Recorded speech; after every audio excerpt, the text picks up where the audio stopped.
So I kind of know what you're going to talk about today, but not A little really. bit. There's a lot of it that you don't know. Yeah. I basically, if you had applied online, my guess is your application would have said, I told my parents I was still in high school, but really I had College. It was college. Sorry, I told my parents I was in college, but I had really dropped out. Kind of.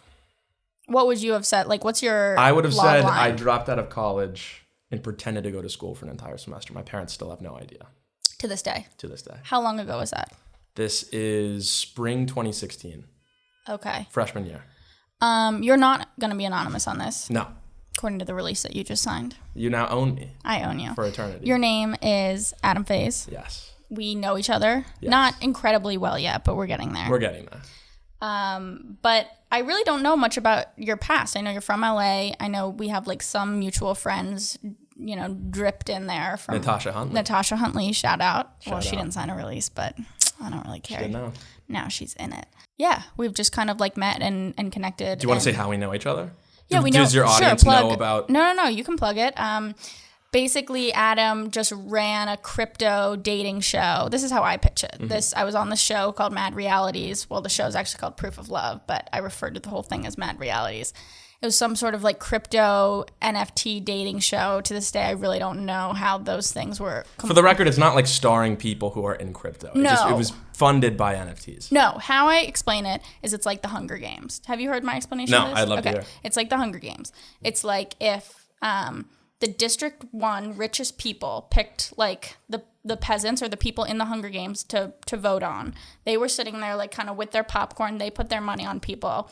But imagine that without people dying, but it's like love-based, The Bachelor. So Kinda. they kind of get to decide everything that's happening. Yeah. But they're paying their money to kind of control things. They are. I mean, I don't think it's that dystopian. No, it's not. But I do think it's like funny to think about it as like the worst Black Mirror episode of all time. Yeah. Yeah.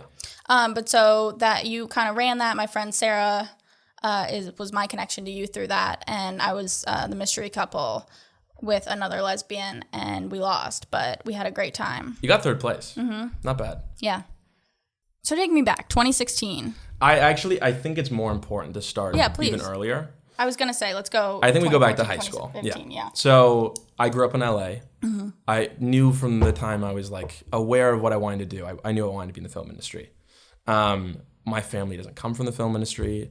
Neither. My dad is Persian, so he obviously wanted me to be a lawyer, not a filmmaker. That definitely was not remotely in the cards. And so I went to this all-boy high school in LA called Loyola High School. Mm-hmm. Loyola or Loyal? Loyola. Okay. I was like, loyal. We're That's very loyal, though. Yeah. No, I think it was like the absolute worst school for me to go to. It's an amazing school. It was horrible for me to go to, but I actually also think that's like why it was the right school for me to go to because it made Why? me. Was it not artistic driven or not? It's almost like a West Point. It's kind of like a military school, and everyone is amazing at sports. Mm-hmm. I was laughably like so bad at sports that it's like painful to this day to even think about. I broke my leg trying out for the track team. That's another story. Did you for have another to day. do a sport? My parents wanted me to do a sport. Of course. Good parents. And the kids who weren't the most athletic were like champion of the debate team or 4.5 GPA. I was in neither category. So I was just like the kid that wanted to make movies. Mm-hmm. He was being made fun of because he wanted to make movies, which is also surprising considering it's You're LA, in LA. and like Yeah, I you was think about to everyone say. comes from one of these families. Not at this school. That's so strange. I would have really thought that. And so junior year of high school, I, for the first time, realizing like this is going to end soon. I don't know what I'm doing next. I want to go to film school, but like I don't even have a connection to get into film school right now. And so like I might as well just do we don't even have like a digital video class at my school. Mm-hmm. And so at some point in my junior year, I was like, I want to do a film festival here, and we'll like invite films from around the country by other students, and they can win prizes, and like let's see if I can put this thing together. What year is this? Sophomore? This is now fall 2013. Okay, but what year for you? Junior year of high school. Junior year of high school. And I bring it up to my school, and they're like, great idea. It's our 150th year anniversary. It's the oldest school in California. Wow.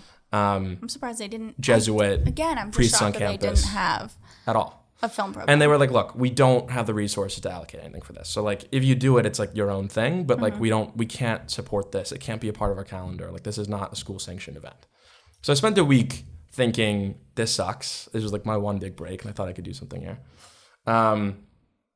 And then I was like, you know what, I'm going to do this anyway. Like, Yeah. I really want to do this. This is like, I feel like there's something here, and I really want to go through with it. And so I called it the Loyola Film Festival. I put out, I think the first thing I started doing was I emailed probably every single school in the country. I like sent High school? high school. I would go to like literally like every school in California, every school in New Jersey, every school in New York. And I would go to their websites instead of like focusing in class, which I probably should have been doing.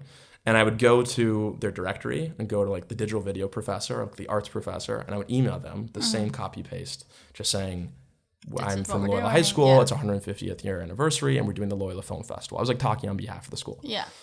Definitely shouldn't have done that. But submissions started rolling in. I was then like, I need prizes, I need a guest speaker, I need sponsors. And so I looked through the school auction catalog because it was like about to be the big auction for the year. And there was one person who donated tickets to go see Spider-Man or something. It was like some screening. I was like, this is my person. And there's a woman named Kira Fiola who's like incredible and been like such a friend ever since. But she happened to be an awards publicist for the studios. Like anytime it'd be the Oscars or the Golden Globes, she would be like the campaigner that's like booking the interviews and booking what show they should go on to promote the movie. Okay. And so I hit her up. I was like, my name's Adam Faze. I'm a junior at Loyola High School. I'm putting this film festival together and I'm wondering if you can help me with anything. And she loved the idea, and she quickly was saying that she maybe had an in to this guy, Michael DeLuca, who's like an iconic Hollywood producer. But at the time, he was the co-head of film at like Columbia Pictures. Okay.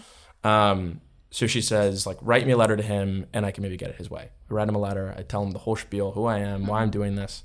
And he agrees to be the guest speaker. It's like the greatest news ever. And meanwhile, I like cold reached out to SAG-AFTRA. They came on as a sponsor, LACMA. This is like, it was like all of it was coming together at the time for you. And so I need to get the news out.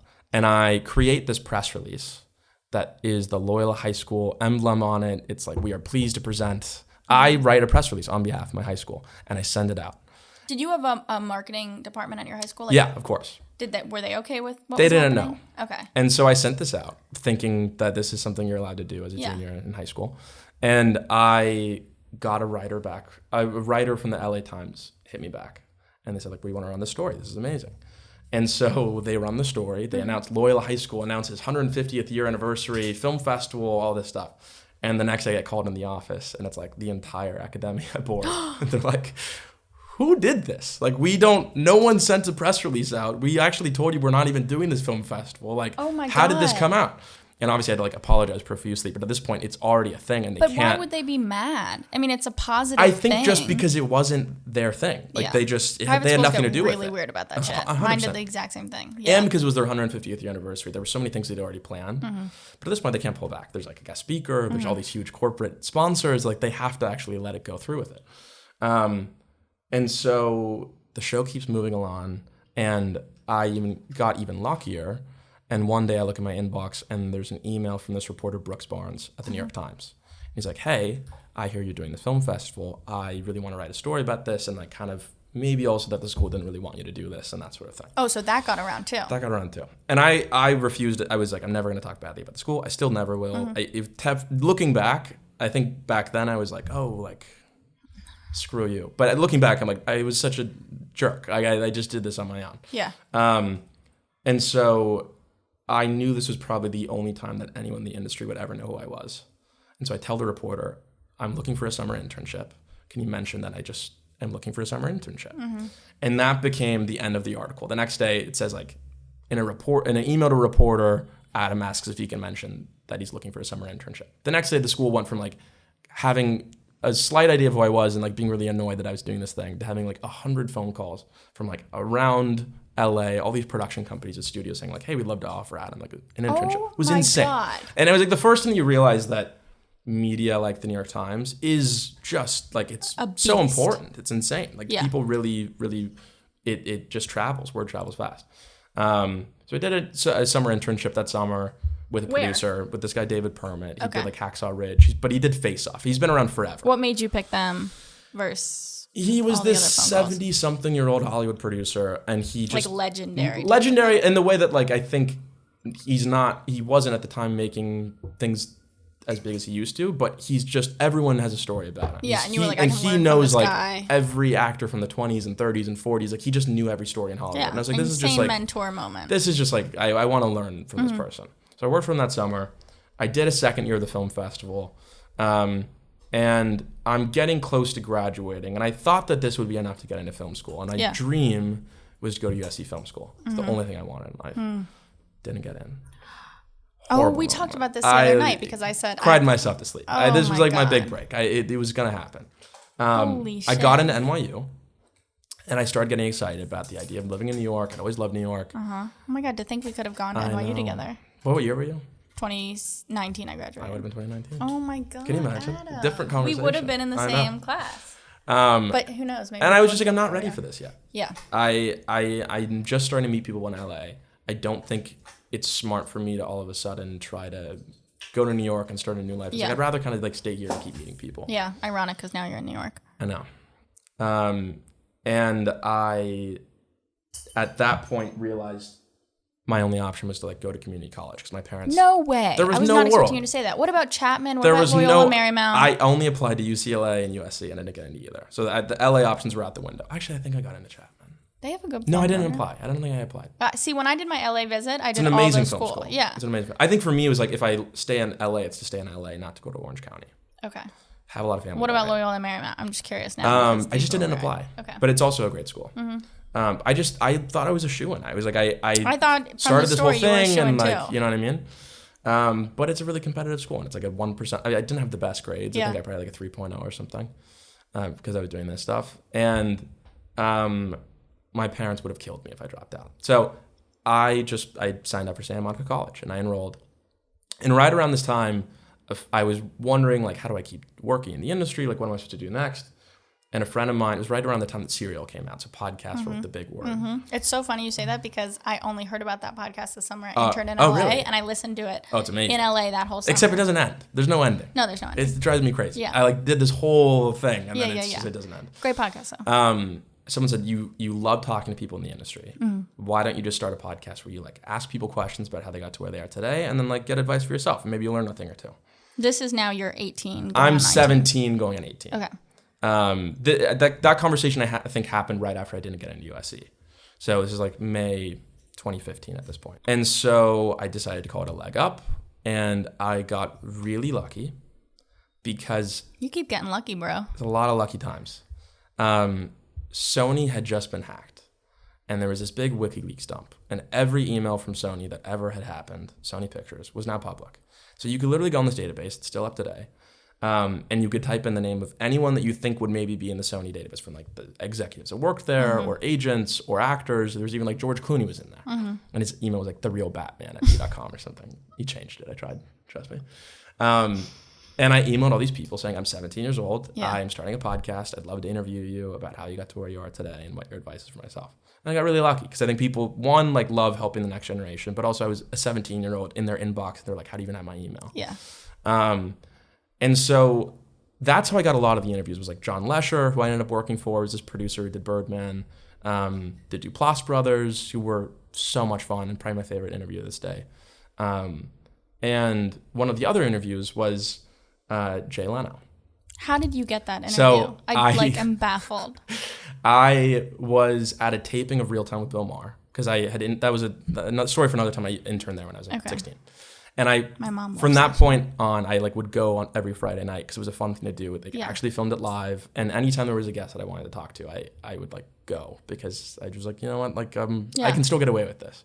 And so Jay Leno was on, and it was right before I launched the podcast. So I had a few interviews in the bag, but nothing that I like knew was like good enough yet. So I go up to Jay Leno, Mr. Leno. His name's Adam Faze. As an intern. Yes. So I would have gotten I'm thinking of my Jimmy Fallon internship. I would have gotten murdered. Oh my God! Of course. Yeah. I was like, Mr. Leno, I'm so sorry to bother you. My name's Adam Faze. I'm 17. I have this podcast. It's coming out. I would really love to interview you. And he's like, sure. Like, call here's a number. Here's this assistant's number, whatever. So the next day, I'm like trembling. I'm like calling the assistant, and she's this older Eastern European woman, and she like takes down my info, and she's like, okay, like I'll see if Jay wants to do this or can do this. 2 nights go by. I'm like, okay, well, that was a nice way. You're like, I'm never hearing. I'm never. But it's like whatever. Like you shoot your shot, and sometimes it happens. The house phone rings at like 8 p.m. The house phone. My parents. Phone? Yeah. But we had cell phones. This wasn't. Why did you give them your house phone? I don't know. Maybe I gave both. Okay. And I didn't usually answer the phone because I was like, it's my mom's phone. Like it's my grandma calling. And I instinctively decided to answer the phone. I'm like, hello. Hey, Adam, it's Jay Leno. No. I'm like, my heart just He dropped. called you directly? Calls me directly. I'm like, what's happening? What's going on right now? And he's like, yeah, like whenever you want to come, next week? Go, sure. Like, That's come a on great Tuesday. impression. Horrible impression. I'm so sorry for everyone listening. And he invited me to come TikTok's to gonna his. roast you. Yeah. Trust me, there's a lot of that already. He invites me to his garage, and he's like, we'll just do an interview this one day. Did this interview. Some of the most amazing advice I've ever been given in my life, including... Do you want to share that with the world? Yeah, including one of the things that I didn't agree with him at the time that I think I ended up learning the hard way. Advice that Jay Leno gave Adam Faze was go to school not because you're going to learn anything, but because it's an excuse to give yourself time to think. And so no one's going to be asking you, what are you doing right now? Like, what's happening? You're going to say, I'm a student. And it doesn't really matter. That's like the end of the conversation. And then you can continue to like try to do your thing and write scripts or make whatever.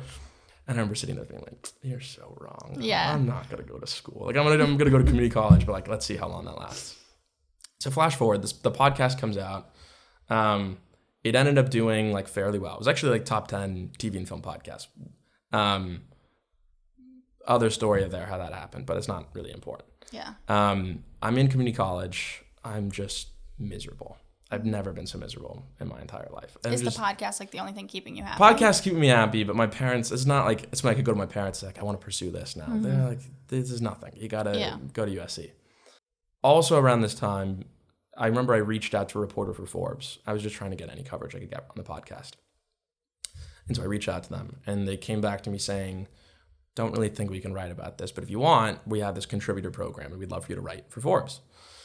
Mind you, I know that sounds amazing. Forbes.com is a little different than Forbes. It's like a huge kind of freelance contributor thing. Okay. And also, I'm like kind of the thinking of I don't want to be part of a club that wants me as a member. I was like, if they're asking me and I'm 18, like maybe it's not the most amazing thing. But for anyone that you interview, like they think you're writing for Forbes. Yeah. And this is like a really cool opportunity. And maybe I can use this for something.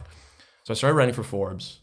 I wrote a lot about the Chinese box office. It was around the time that China's box office was exploding. Everyone's like, it's going to take over the US any day now. So I became like the China guy, and I just would write all these articles about the box office. So much so that Did you go to China? I wanted to. I tried learning Mandarin. It was going to be like my whole life. You were going to be the China box office. And then it kind of fell by the wayside. But I got hit up by someone who worked for Chinese state television. And they said, program. Adam, like, we'd love to have you come on Chinese state television to talk about the Chinese box office. And I remember I don't even know why I said this. I responded saying essentially, I'm 19. Like I can do this. I don't know if you want me to do this. They're like, no. It's like, we would love to have you on. Looking back, I'm like, of course. I'm sure they wanted me to preach evangelize the beauty of the Chinese box office. And so I did it a few times. The clips are on YouTube. They're painful for me to watch, but it's really, really funny. I'm like 18, 19. I'm like super nervous in a suit. And I'm just preaching these like facts in English that I memorized. Yeah, it was like the English language channel, and I'm just preaching these facts that I memorized like on the car right there. Like, okay, the Chinese box office is 13 billion. It's going to be 17 billion next year. Like, just facts. Okay. So I had all this stuff going on. It was like things were happening. It wasn't like I had the big break, but I was working and I was talking to people and I was working for producers, and I just was miserable in school. I just couldn't wake up another day. I'm in math class. I remember I like would have my notebook, and instead of taking any notes, I literally was just like doing brain exercises of trying to remember every memory from being a kid. Like, what happened in this year? And what happened in that? I just was like anything to take me out of being in Santa Monica College, which is a great school. It's just, I was, again, brainless. The right moment for you. Beginning of second semester, I get a notification on my phone that it's South by Southwest, the festival. I had like just enough money in my bank account to afford going on a trip there. What do you mean a notification? Like it's like I put it in my calendar of like all the festival, like Cannes, South by. Got it. And I like started looking at Airbnbs. I'm like, you know what? Fuck it. I'm gonna go to South by Southwest. I know nobody there. I'm 18. I just want to go and meet people and like see what a film festival is like. So I buy my ticket, get my Airbnb. And I get there, save for some being nervous that I was going to, events and stuff and literally knew nobody. It was the only time I ever picked up smoking because I would buy a pack of cigarettes, and I realized if you go to the smoking section, no one really minds if you're alone, and that's actually kind of how you meet a lot of people, because everyone's like, you have a cigarette, and then you start talking, and they're like, hey, smart. you should do this. Sorry, mom and dad. Only time I ever picked up smoking. I feel like you have a bigger apology to them in a minute. Let's get to that in a second. And I got there, and I met all these people, and I remember thinking, this is where I need to be. I'm like, I am so happy. I'm surrounded by other creative people. I'm surrounded by people that are working. Surrounded by smokers. Surrounded by a lot of chain smoking. Not the chain smokers, though. It's a different story. Different story. I was like, I don't want to go back to school. I got to just start working. I have nothing. There's nothing that's going to change if I get a degree. I know what I want to be doing. I know enough people that I can just start working. I'm not going back to school. I'm just not doing this. So I had that moment. Get back on my plane, go to LA. I wake up if the alarm goes off, and I was just like, I'm not going back to school. I'm just not going to do it. If I said that to my parents, I would have been on the street the next day. That was not. They actually would have kicked you out. That was not an option whatsoever. Were you living at home? You weren't living in a dorm? I don't know. No, because like Santa Monica, community college, like you live at your Yeah. parents' house. I dressed for school, got my backpack, got in my car, and I just drove to a coffee shop. I was like, that's it. I'm never going to school again. From that point on, for the entire semester, I would leave my parents' house at 8 a.m. every day, come back at like 5:30 p.m. You stuck to the schedule. And I stuck to the schedule. And on most days, I was actually just like interning for producers. And I would just go to their office, I'd do my work, but I would come home and pretend that I had just finished class. And it was like this weird Miley Cyrus, Hannah Montana double life. What started happening with professors and classes and... I withdrew for all my classes. Okay, so it's not So like they're not people were expecting me. being like, where's Adam? They know I'm not coming back. Yeah. Just my parents can never find this out. Who was paying tuition at that time? Community college is like $500. Okay. And So it wasn't like... it was actually, I blowing could be NYU wrong money. on that. No, exactly. And that was actually one of the reasons I didn't want to go to NYU is I kind of had a feeling I was going to drop out. Yeah. And it was going to be a combination of my parents helping pay and student loans. Yeah. And I was like, imagine I go to NYU for 2 years and there's like $150,000 down the drain. For what? I knew I wasn't going to go to school. You did. You saved a lot of money. And I could be wrong on this. I think it was early enough in the semester that I actually ended up getting refunded the money. So it was like clean Fine. break. Who cares? Were you paying, like, I'm asking this only because, like, for future semesters, were your parents like, here's the check for... I can't remember, but I think so Okay. just because it was so nominal. It was like, not that that's an insignificant amount of money, but No, it was but compared to you didn't university. feel like horrible pocketing.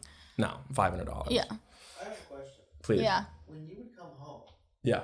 for dinner, Yeah. what would you talk about? We have a guest interview. a guest in the room who just raised their hand, a fan, and asked, when you come home for dinner, what would you talk about? School.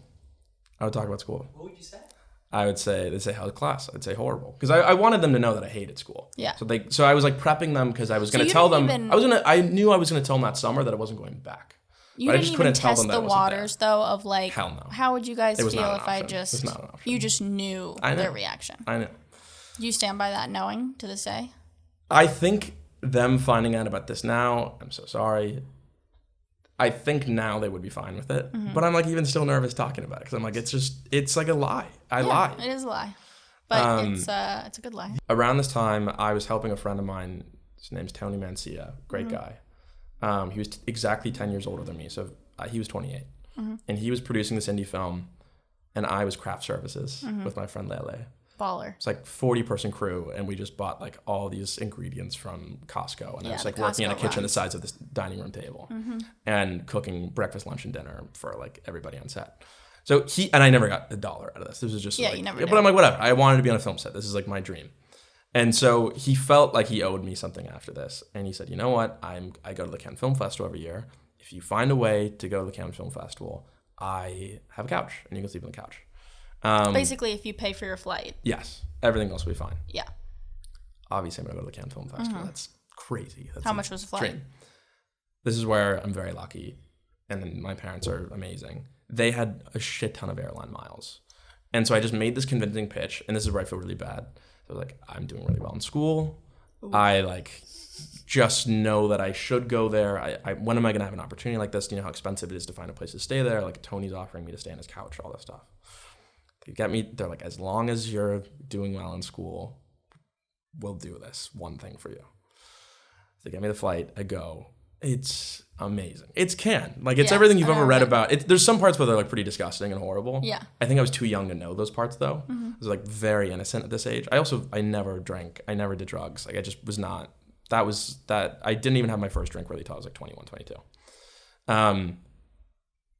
It's amazing though. And Tony and I together, I actually had known enough people now. This is actually a really good story too. Tell it. It was a really good story. I was getting ready to do the Cannes Film Festival. Mm-hmm. I wanted to have business cards. But I'm like, what the fuck am I going to say? I'm not a director. I'm not a producer. I'm not a bullshitter. I'm not going to say that I'm any of these things that I'm not. And also, even if I did, what business card doesn't say you're a director or producer? Like, no one's going to remember who you are Yeah. from the other million People people. want labels. It's like, I am probably the youngest person that's here. Did you put that on the business card? So I put on the business card the kid. I just said, Adam Faze, the kid. That's good. I was the pretentious asshole that I was. Yeah. I just had my number and my email. And I gave this business card to every single person I met. And it just became a thing. Like, everyone at the Cannes Film Festival was like, there's the kid. And later on, a year later, I came back to the festival and everyone's like, I'm sorry, I don't remember your name, but I think you're the kid. Are you not the kid? And so the festival was amazing. I had known enough people at this point that I actually was even helping Tony get into parties too. So it was like this perfect opportunity where he'd help me get into some, I'd help him get into some. And again, it was just this extension of, I was writing for Forbes. I was getting to interview with some really cool people, but it was also an opportunity for me to meet more people that I could ask for jobs from. I get back.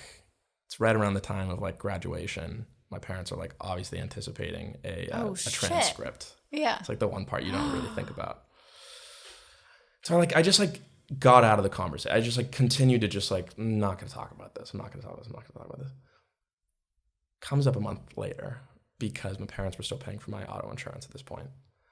And what does that have to do with this?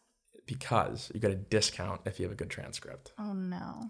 So my mom's like, we need to see your transcript because I need to get this so we can get this discount on it. Heart sink. I'm like, what do I can't, this one I can't get out of. It's just not going to happen. I'm not going to get this. Insurance fraud. I can't do that. But for a week, I'm sitting there thinking my two options are faking a transcript, which I did. I had the fake one ready. But that's insurance fraud, and that's an actual federal offense. Mm-hmm. Or I just try to think of some way to get out of this and have a reason of why I have only W's on my transcript. Obviously, after a week of a lot of deliberation, decided I can't commit insurance fraud. So I had this conversation with my mom where I made this big sob story, and I'm like, I'm so sorry. I lied to you. My grades were so horrible when I came back from the Cannes Film Festival that my counselor told me that it was better for me to drop out of my classes and have W's in my transcript than to have straight D's. And she believed it. But she must have been heartbroken. Still, she was like, I only let you go because you said you had good grades. You lied to me. Yeah. And the problem is I was still lying. It still wasn't the truth. Again, I'm so sorry. It's really bad. I feel bad saying the story right now. Yeah. But do you kind of want to come clean to them at this point? I mean, you're incredibly successful. No, because by your age. but at that point, it still wasn't anything to them. No, but at this point, It today. still wasn't. Today. It's one of those things of why cause an issue if you don't have to? But I'm asking, does the guilt weigh on you at all with your parents when you see them? Yeah. So not really. I don't right now. I feel guilty saying this. Of course, because you're talking about it. And also, I'm thinking when you're a parent, you just you hope your kid is doing the right thing, and to think that your kid is doing something completely different and you have no idea, that's terrifying. Me as a future parent, I would be terrified if I found this out. Yeah. Thankfully, it was for good things, and I was working, and I was just trying to have a career in the industry. But that doesn't change the fact that you're I think why I'm what's the big deal, but I think you weren't hurting anyone except you were emotionally hurting your parents. Yeah. But they don't know that they were being emotionally hurt, so it's a big white lie. 100%. And that summer, I just had the conversation with them of saying, I am not going back to school. I was like, give me a year. Let me have a year. Let me just try. Were you a good kid growing up? Were your parents kind of blindsided by this behavior? I surprisingly, I was. I didn't. My parents were very open. I think because my parents kind of raised me the European style of if you want to have a drink, drinks have right it over here. there. Yeah. Because of that, I never had a drink. I just had no interest in having a drink. Yeah. I was I think I just know I hate the taste, so I don't need it. And even though I was 18 and in Cannes and surrounded by literally all my friends at this point were 28 and 29, I was just I don't need to. I kind of just like being me. And But when they saw these horrible grades at community college, were they he's doing drugs. Well, no, Or, because like, it was W's. I didn't even have grades. But yeah, I think there was like fears of like, what's this Got kid it. doing? I am going to Cannes and I'm saying I'm a good kid, but they don't they know don't that. actually know you're going to Cannes. So much so that like honestly, it's because I didn't really have friends in high school because it just wasn't the place for me. Like for some reason, I had always kept up this image with them that I wanted them to like think of me a certain way. This is kind of a sad story. When I was like a junior and senior in high school, on like a Friday or Saturday night, because I didn't want them to think that I didn't really have any friends, I would tell them I'm going to a party. And I kind of avoided parties because I didn't want to drink. Yeah, same. And so I would get in my car and I would drive away on a Friday night. I would literally just like park my car in a parking lot and just like be on my phone. And then I would come back like 1 a.m. I'd be like, I went to a party. That was it. You're like, it's okay. I feel very lucky to have a lot of friends now. I think the internet's gonna love you for that one. And so like, I don't know. I always like kind of, I'm thankfully not like this anymore, but I always like, felt like I kept this image up of like wanting to present a certain way and like be like I was okay. Even to your parents. Even to my That's parents. so interesting. I know, like tears falling from my face. That summer, I start working a lot on music video sets. I'm making more money. I'm not making enough money to like, I can't move out. LA is very expensive. Yeah. I didn't have friends that were also getting apartments. This wasn't like let me pay $4,000 a month and have a studio. So I'm still living at my parents' place. Again, cannot stress enough, that is Persian. No one in my family has a college degree. My mom has a community college degree. My dad went to university for 4 years but didn't graduate. It was really important that I got a college degree to them. And there was also no road I was getting a college degree. And at this point, I had committed to it. So I asked them to give me a year. But looking back, like, especially for parents that don't come from the industry, you know, what is the barrier of success that when you're 19 years old, if you give yourself 12 months, that you're going to say, like, I made it? Like, that's just not how it works. Like, most people in the industry, like, directors have their big break when they're 35 years old. Yeah. Like, that is nowhere near what I am. And Yeah. maybe, yes, if I have a job for a producer, like, they would say something. But even then, I think they wouldn't have really been a fan of it. So I needed to make money. Gave the context of I really enjoyed like throwing a party every now and then. And so now getting to like January 2017 at this point, I really wanted to go to the Sundance Film Festival and I had my Forbes credential still. And so I got a festival pass and I'm like, I can literally go to any movie I want. I can interview anyone I want. I have to go. Literally no money to go. It's super fucking expensive for housing. It's really expensive for getting around transportation wise. And it's expensive to get an Airbnb. And so I had a few friends at this point that also wanted to go. They also didn't have money to go. And so we sat there and we said, what if we threw a party? And we just like made a deal with the bar and we just like took money from the bar and that's how we paid for the party. So we came up with this idea of like, we'll throw a Sundance pre-party and we won't tell anyone who's throwing it. And we'll like start all these rumors that it was like Leo's throwing it and CIA is throwing it and all this stuff. And we like sent all these, we created an email and a website and flyers. And we said that the Sundance kids were throwing it, but no one knew who that was. And all of these people signed up, like agents and young actors and young producers. It like became this thing. We took over this place called Blind Dragon.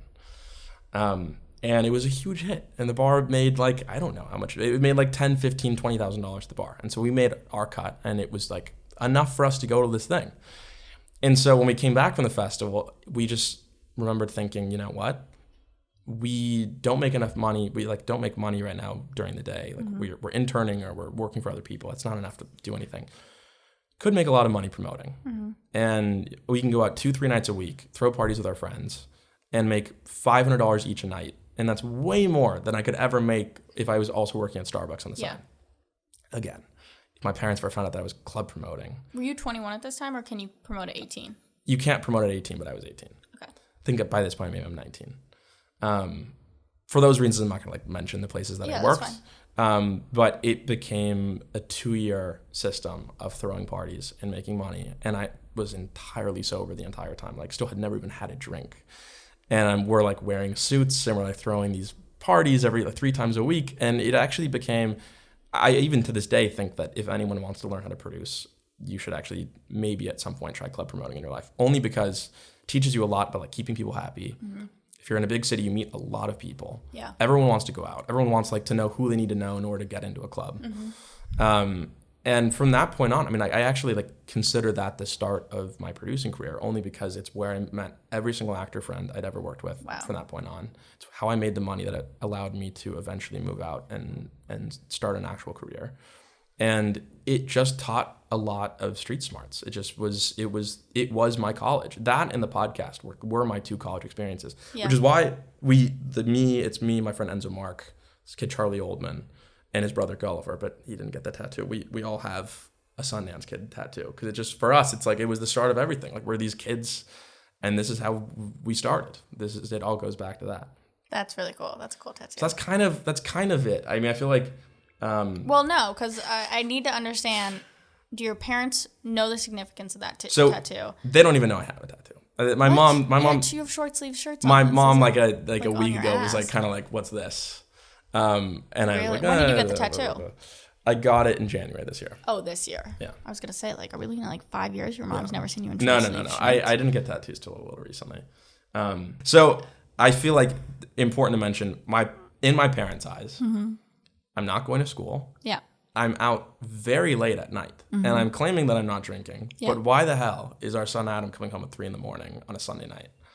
And I'm telling them where I'm going. I'm telling them I'm going to this event. And I actually wish I could say, like, Mom and Dad, you have no idea. I'm making all of this money so I can afford to work during the day. What was your relationship with them like? It Like, was just fear. It I was know, fear but of did like, you consider yourself close to your parents before all this? Like, were Yeah. you vulnerable with them before if stuff was going? I wouldn't say vulnerable, only because like I then realized like I definitely was like bullied a lot in elementary, middle school, and high school. Like they definitely didn't know that till like. Well, yeah. I mean, your whole recently. going out story in high school, like, it's not like you No. felt like you could be like. So I "Hey, kind of guys, always I don't was have like, friends." oh, like these are my issues and I'll deal with them, and like I don't want to bother them with these issues. And so that's what sucked is like I actually wish I could just have this conversation. Be like, no, you don't understand. Like I'm a business person. Like I am doing this Do you because I think need you to wouldn't make have been money. taken seriously? No, I remember I teased it one time before the Sundance thing, and I said like, hey, like this guy said that we can make money if we throw a party, and I remember my parents like freaked out, just being like, we are not having you be Yeah. a college dropout and a club promoter. Like, are you kidding me? Like, if you're going to club promote, you're going back to fucking school. So from that, I would like realize learning lesson. Can't tell them about this either. But it was funny because it was like I had never made more money in my life, and they it actually was never like starting taught my you. producing career. No. But they weren't like. They actually, I don't even know. I've kind of said now, I've kind of told them that I used to club promote, but they still don't really know that either. But they weren't like monitoring when you'd come home at night. There was no like. No, they were. They were like, waiting why the by the fuck? door. And I would tell them, I'd be very honest, I'd say exactly where I was going. But What do you mean? You'd say I'm going to this club. yeah. And I would say, oh, it's LA. They don't really care about IDs, and like, which is Yeah. true. Yeah. But in their minds, I was just like a degenerate kid that was coming home really Which late at night. oddly was better to them than you I know. being sober behind the scene making the money. Because I don't think you can like, no matter you how many can't times you justify say it. I it, get you also it. like can't convince someone that like wants to see it a certain way that like, no, this is like a part of a long plan, and like this gonna happen, then this, then this, then this, and this. So when did you hit a point with your parents of telling them the truth about what you do, where you're at in your life? Like to this day, like I mean, I don't think I ever really did. I think there was a point where do the they real realize work how just took successful over. you are at this point? Do they I know wouldn't- you have a blue check mark on Instagram? I don't. They now are very happy. They Yeah. now are very happy. They agree with me that it was better that I didn't go to school. They agree that it was just like you had to do your thing, and look, we had to be really strict on you because this is not an easy thing, and like maybe that made it better. And I actually do agree. Like for as much pain as it caused, it made me a stronger person. It made me, probably more resilient. Made me work a lot harder because there was no other option. Yeah. It's like when people say like, what happens if you don't make it? It's like, I have to. There is no other option. I don't have a degree, and this is my only life. Why would I spend this whole life doing something I don't want to do? I have to do this one thing that I know that I am good at. And so I think like what was really cool about the club promoting thing was I met a lot of young actors who were like my age at the same time. So I'm like, I'm 19, 20, they're 19, 20. And I would just say to them, I feel like I'm saying and a lot, I'm sorry. No, you're not. And I'll cut it every single time. I would just tell them I want to learn. I want to read more scripts. I've read scripts in the past. I have opinions of scripts. If you just start sending me the scripts that you're being sent, I would love to read them and give you exactly my honest opinion of what it is. And it was funny because I think after that it created this like sort of relationship with a lot of people of they'd send a script to me, I would read it that night, like give my honest opinion, and they would either do it or not do it. And a lot of times it was usually because I'm not even gonna give myself You credit. would read it that night. I was just like, because I wanted to learn, and these are really good scripts. These are huge Netflix movies and huge Universal Studios movies. Like, Now where they am I? are? No, like at the time, like these kids were wow. like booking really cool things, and so it was just such an incredible opportunity to be reading stuff that was millions of dollars of budget per episode, or multi, $50, $60 million movie budget. And so when it was finally time for me to start sending scripts around, I think it created this relationship of like, okay, well, if like you want to do this, then like it must mean a little bit of something, because like you've read all these things and you have an opinion of this and that. So it's funny, like in work-wise, I decided to start a production company when I was, I think, 22 at this point, or maybe I was 21 at this point. It's called Must Be Nice. We launched it. It was me and a producing partner. We started a production company. It's called Must Be Nice. We announced the company. It's February 29th, 2020. Ooh, that was a great time to start. Great time. Public things. Great time to start public things. And I feel like a lot of things in my life was always like I wanted to start something and then something would be a blocker, but that ended up being the greatest thing possible. Yeah, I feel that. So like a week into COVID, I just remember thinking, and it's funny how podcasts always saved everything for me. I remember thinking, every actor I know is home. Every writer I know is home. Why the hell are we just not starting a scripted podcast series of stories inspired by COVID that are like funny and romantic and not depressing and terrifying like the news was at the time? So I reached out to every single writer I knew, and I said, just send me a 15 to 20 page script of, as if it's a TV show, of something, whether it's a story about you quarantining with your parents or a story about going on a first date during COVID or how your life, just like anything like could be maybe relieving for someone to hear. Yeah. And these scripts started piling in, and they were really, really good. And we just created this radio drama called Day by Day, where twice a week, it'd be 20-minute episodes. We'd have a different story. My friend Beckett Cerny is like the absolute genius behind it all. He would do original sound design for everything. So it's like Crazy. if in the script like a cup is drink, he would do the sounds, and someone's walking and the door's closing. Like all of this, if you listen to it, it's a full Hollywood production.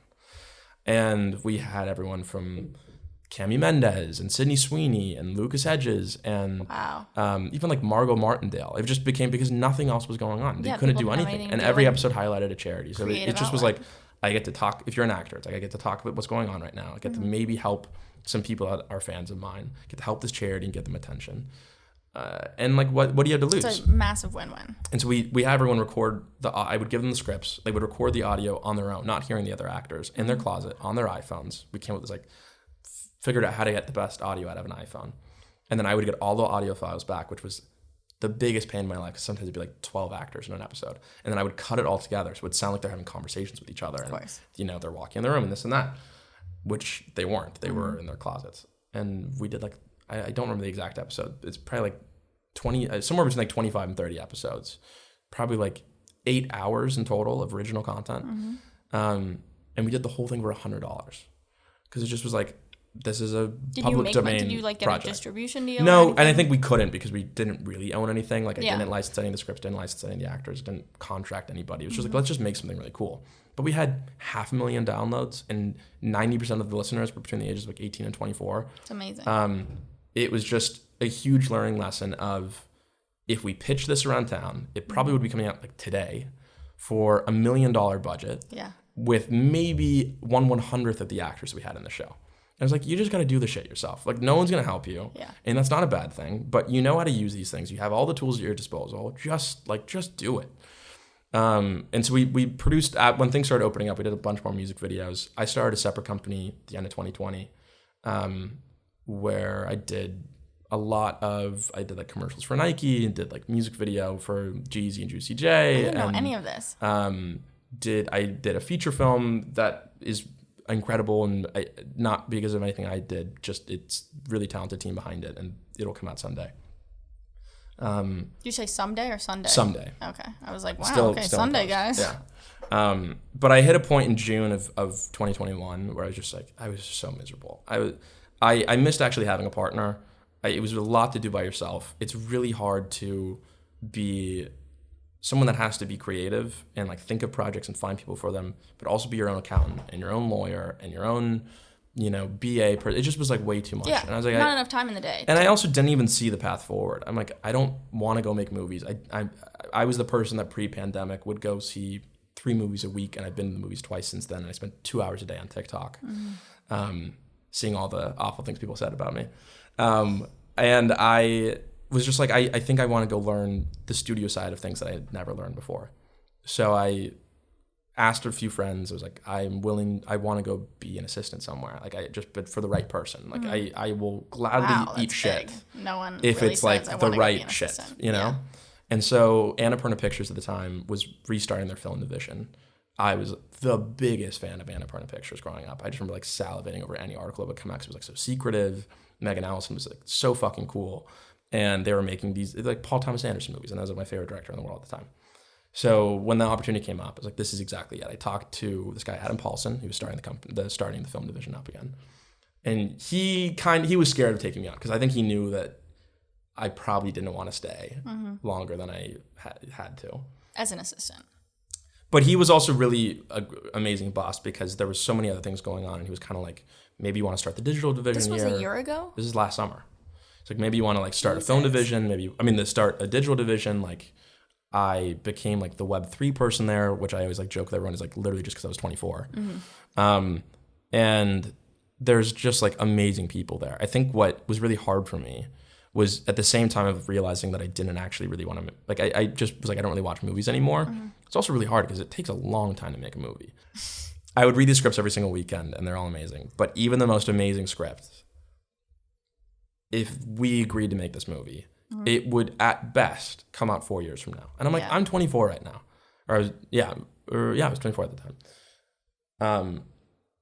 I'd be 28 when this comes out. And maybe 100 people in LA watch this and they're like, oh, yeah, you kind of quoted this the other day to me where you were amazing movie. This is so good. Pat yourself on the back. And I'm like, what is this doing? Like, meanwhile, a TikTok can be made, this video can be made and have 1 million views tomorrow. And like, not that that has the same weight as Get Out coming out, but at the same time, it's being seen by a lot more people. Yeah. And how do you use those tools to make really cool stories and get a lot more people, like compelling content? How do you do that instead of hoping that the movie industry maybe goes back to normal one day? And I don't think it ever will.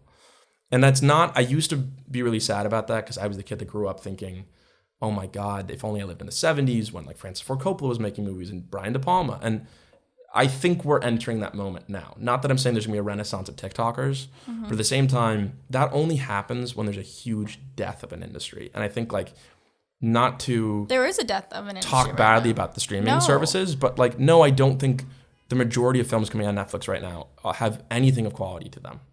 And it's not because of the filmmakers' fault. Are you it's still just watching movies? Not at all. And by the way, I've missed some really amazing movies last year, like Worst Person in the World and Drive My Car, which I know I need to see. And I think I just maybe have gotten ADHD through COVID and just like have a hard time watching movies now. Well, I think TikTok did that to our 100%. Generation. And it's just, our it's really hard. Our generation wouldn't have survived COVID without TikTok. No, not at all. I really feel that way. It was like both what kept us alive and what's killing us. It's pretty amazing. Yeah, it's a drug. It's a drug. And I think I just had a moment of thinking I have to look internally. This is not what I want to do with my life. I feel really bad for the people that I feel like I wasted their time.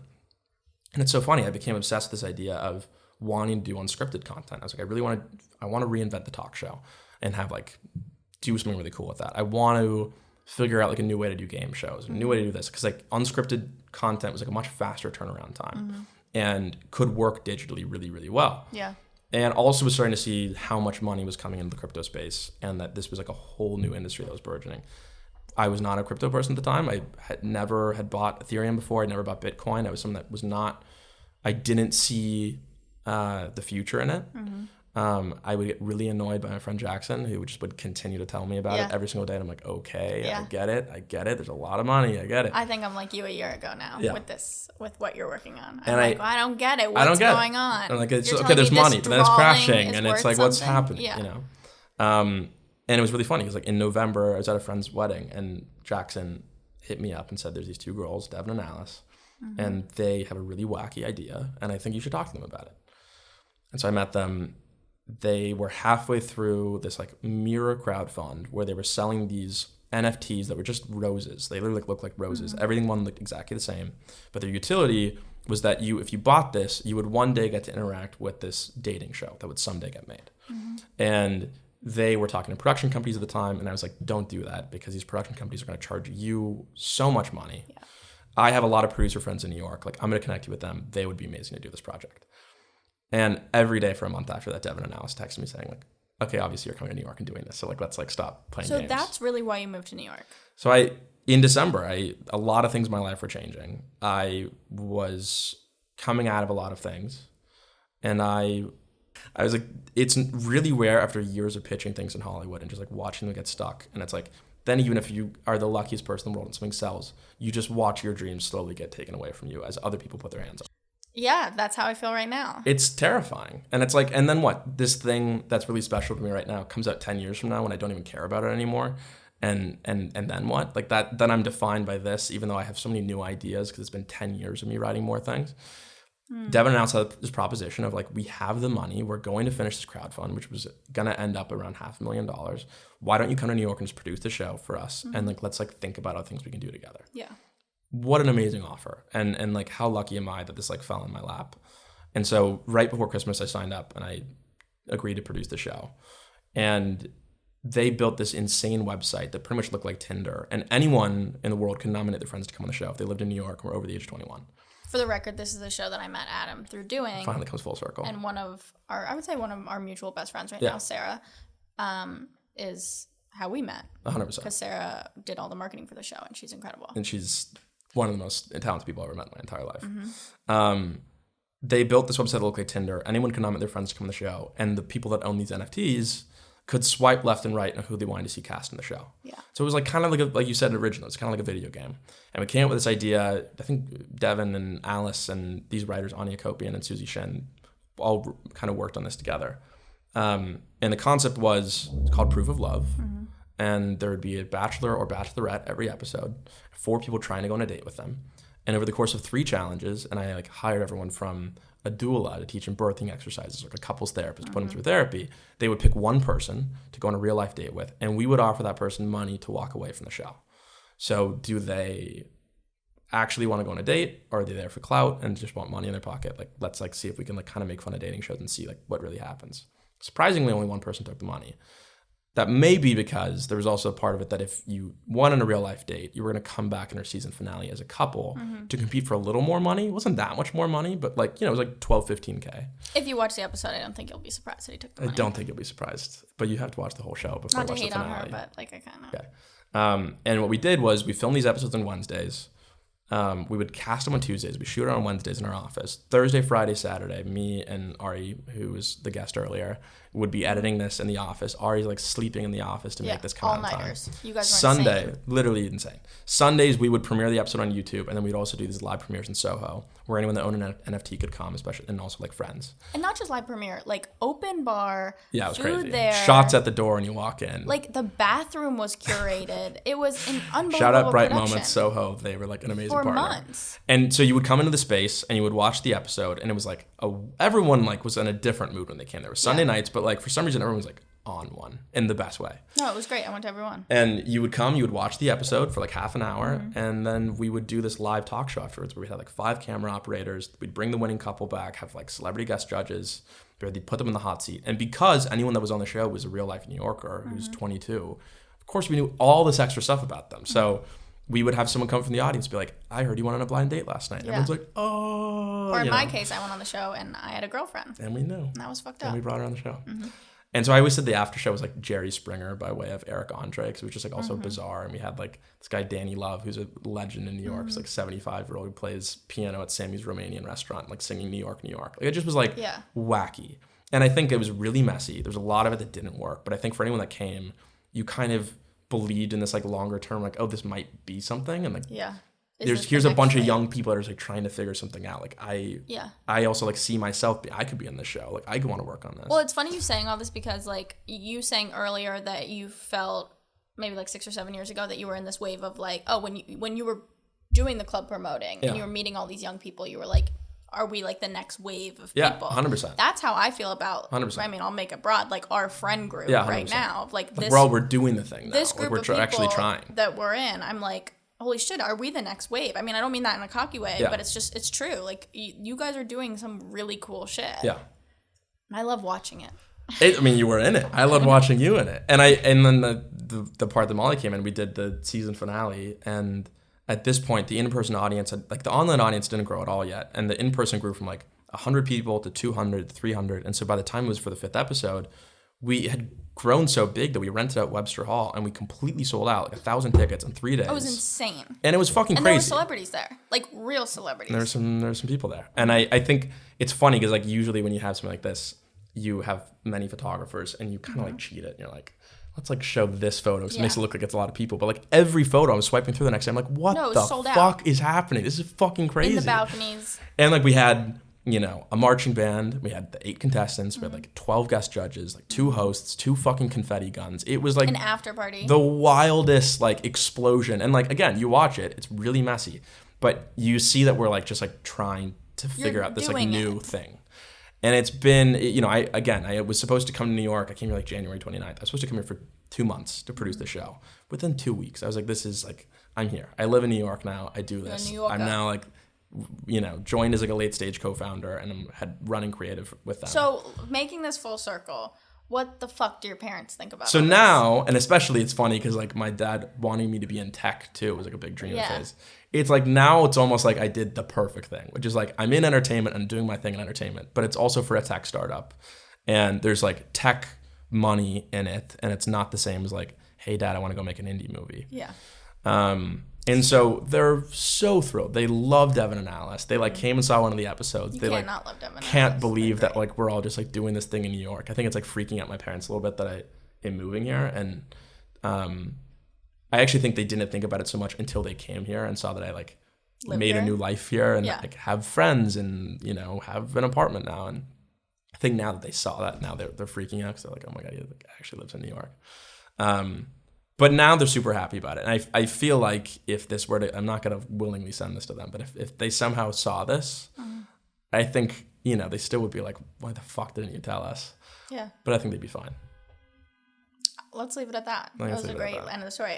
The last question I ask everyone, and you know what? I could ask this for you for LA or New York, but let's go New York because favorite restaurant, favorite place to eat. Like, doesn't have to be, you know, oh, you're in New York this one time, go to this spot. But like, what's your favorite deli? Like, where does Adam Faze go? New York and LA. Let's hear both. Fully dox myself. My favorite restaurant in LA is this place called Marvin. Okay. Anytime I'm in LA, if I go back for a week now, it's literally the place I go when I Okay, land. go to thing there. What do you get?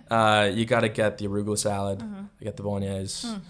The dessert though, they have this one dessert, it's the strawberries and cream. It's just literally a bowl of strawberries with like Cream. fresh made whipped cream on top, and then the bowl of sugar, and you just like pour the Insane. sugar on it. It's the greatest thing on earth. Okay, other So coast. simple. New York. New York, I feel like this answer is going to change soon, but I love the Bowery Hotel.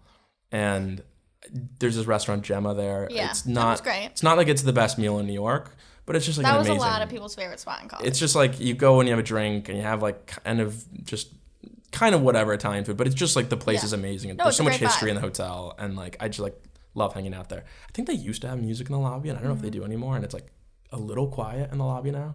But I would say in the most pretentious way possible, having the food from Gemma in the lobby at the Bowery. is my favorite thing in New York. your favorite spot in New York. Thank you for coming on, Adam. Thanks for having me. You rock.